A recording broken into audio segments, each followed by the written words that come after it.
బోల్డ్ image నుంచి బయటపడి నటిగా ప్రూవ్ చేసుకోవాలనుకుంటున్న సన్నీ లియోన్కి టైం అస్సలు కలిసి రావటం లేదు. స్పెషల్ సాంగ్స్తో మంచి గుర్తింపు వస్తున్న లీడ్ హీరోయిన్గా చేస్తున్న సినిమాలు మాత్రం ఆడియన్స్ ముందుకు రావడానికే అష్ట కష్టాలు పడుతున్నాయి. ఈ టైంలో తన గతం కూడా ఇబ్బంది పెడుతోందని ఫీల్ అవుతున్నారు సన్నీ.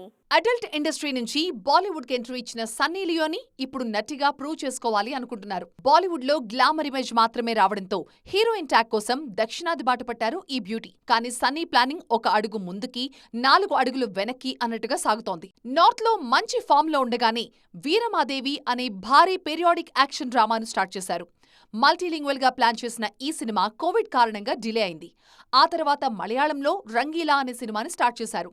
అనౌన్స్ అయ్యి 3 ఏళ్లు దాటినా ఆ సినిమా కూడా ఇంకా ఆడియన్స్ ముందుకి రాలేదు. తమిళ్లో స్టార్ట్ చేసిన షీరో, తెలుగులో అనౌన్స్ చేసిన కోకాకోలా, హెలెన్ సినిమాల పరిస్థితి కూడా డైలమాలోనే ఉంది. గ్లామర్ ఇమేజ్ ని పక్కన పెట్టి యాక్షన్, పర్ఫార్మెన్స్ ఓరియంటెడ్ సినిమాల వైపు అడుగులు వేస్తున్న సన్నీ లియోనికి కాలం అస్సలు కలిసి రావడం లేదు. ఈ పరిస్థితుల్లో తనను ఇంకా అడల్ట్ సినిమాల హీరోయిన్ గానే చూస్తున్నారంటూ ఆవేదన వ్యక్తం చేశారు సన్నీ లియోని. ఇండియన్ సినిమాకు పరిచయమై 13 ఏళ్లు దాటినా ఇంకా తన గతం గురించి మాట్లాడటం ఇబ్బందిగా ఉంది అంటున్నారు. అందుకే వీలైనంత త్వరగా లీడ్ స్టార్ గా ప్రూవ్ చేసుకోవాలని కష్టపడుతున్నారు ఈ బ్యూటీ.